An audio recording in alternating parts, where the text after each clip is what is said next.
So the first story is Dreamhouse by Not You, and it's NOT underscore, the actual underscore, YOU. And it is Coulson as basically a kinky gay Mr. Rogers. And it's hilarious. My husband has given me the "Are you insane" look more than once while I was reading this story. Because you just end up laughing. You can't avoid it. And these are good things. Laughter is always good. So, Coulson has this TV show for kids.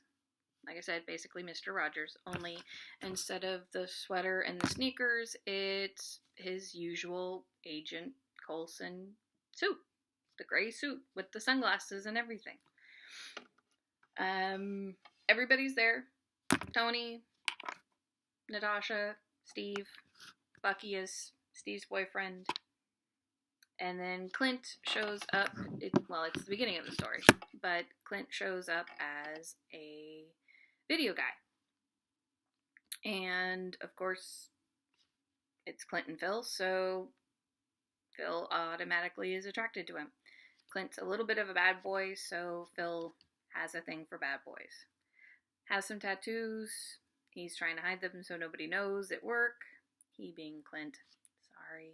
You're supposed to know these things. There's leather kink. There's Daddykinks. There's a drag show.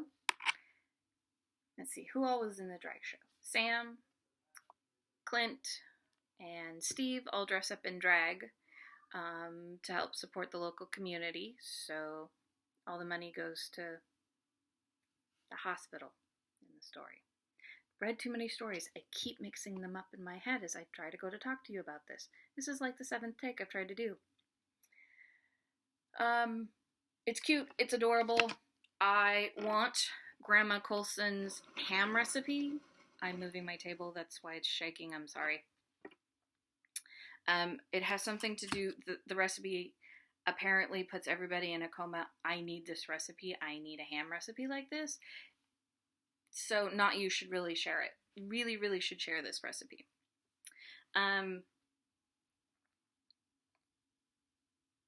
The whole thing is cute and adorable without...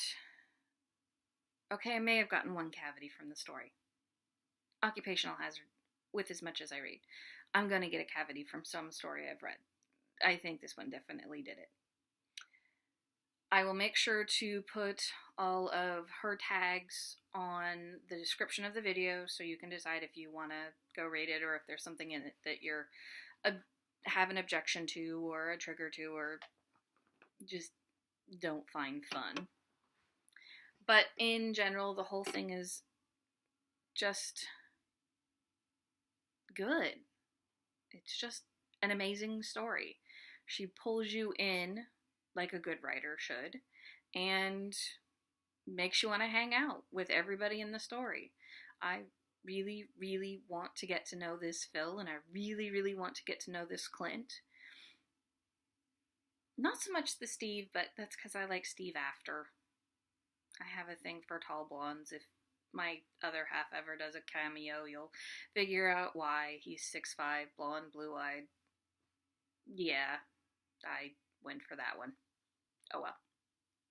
I have notes of things to talk about, so I'll try and remember to talk about it and read it. I mean, I spent time writing it down. I might as well talk about it, right?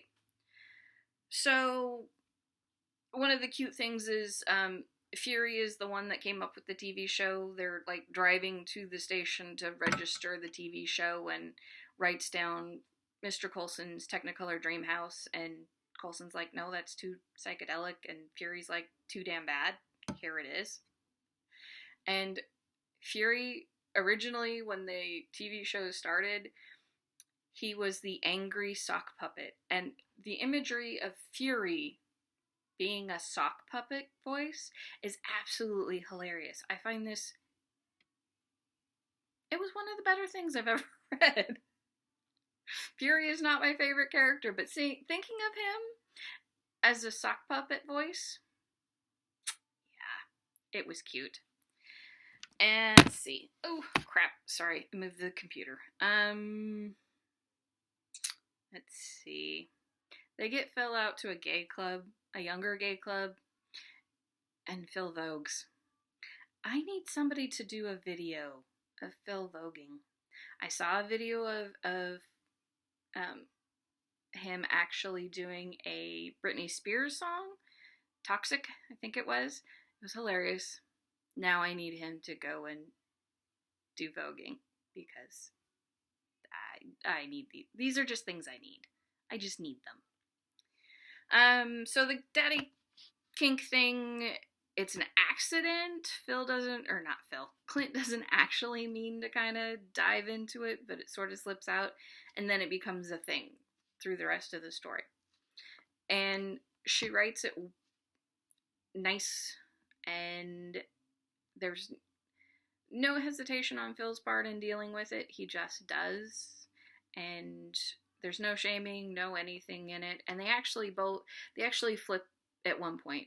Phil kind of needs some little time, and so Clint tries to do his best to fill that for Phil.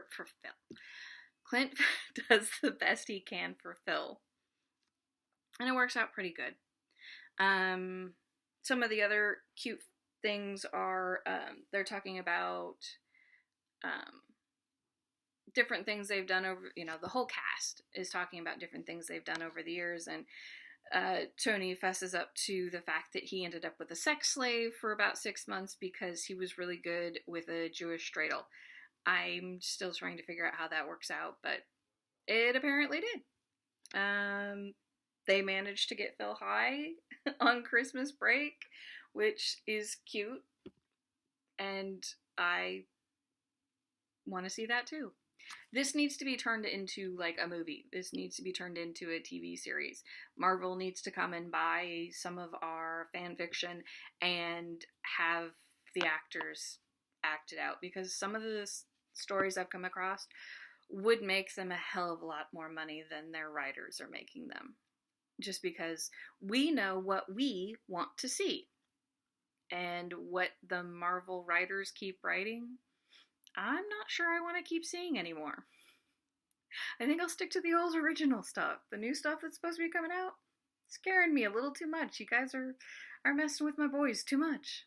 I hated Civil War with a passion.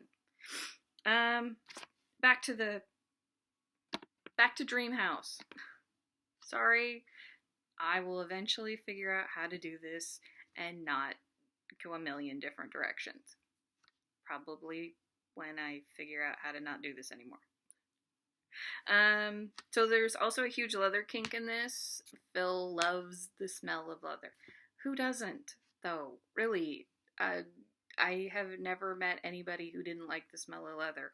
I'm pretty sure there are even vegans who like the smell of leather because it's just one of those scents that are really, really good. Let's see. I will link the song that Clint sings, because it's not one that pretty much anybody is going to know. It slips in a little Daddykink in a way that could be in public. Clint sings it in the drag show for Phil, and they don't stay for anything after Clint sings it. Pretty much just Phil goes to the dressing room and drags Clint home. Yeah. Let's see. Yeah, Steve and Bucky together are permanently on cute, adorable, cavity creating sweetness.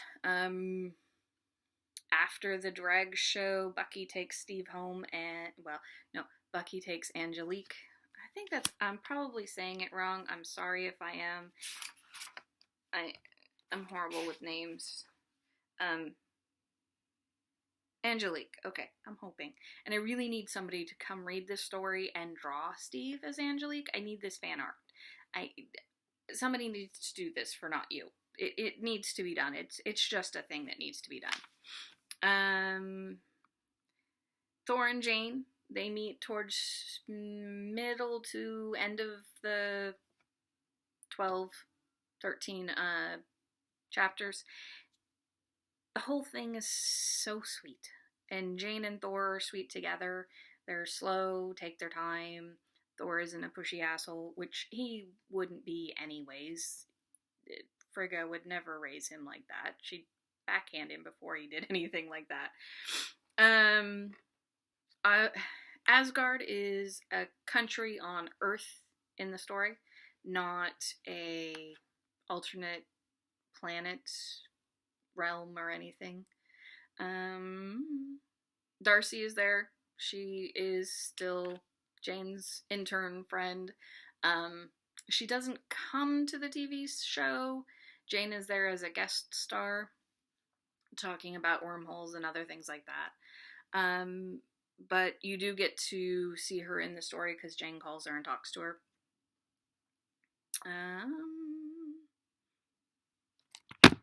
Oops, I'm sorry. I'm still trying to figure out what all my notes are. This is why I shouldn't handwrite notes. I can't read my own handwriting. Oh, yeah, when Jane and Thor finally get around to having sex, there is a very sad condom snafu.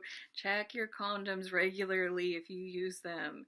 Don't let them go out of date, because then, well, you don't get to have sex. Let's see.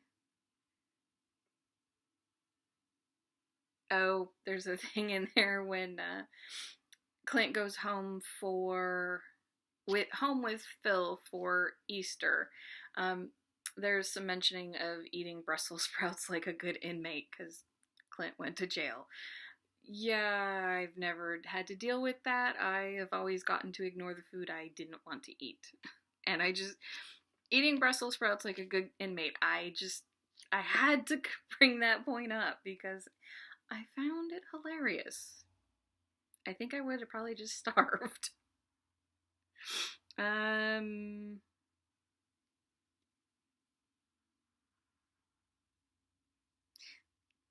Just too many good things in this one. There was also a kind of a prequel written for it. Bruce didn't start out with everybody. He kind of came in a year or so before Clint did. And Ship Lizard wrote slightly variant initial conditions. Bruce had sort of a meltdown at college and kind of sort of went into a pre-hiding thing. Okay, these earrings are horrible.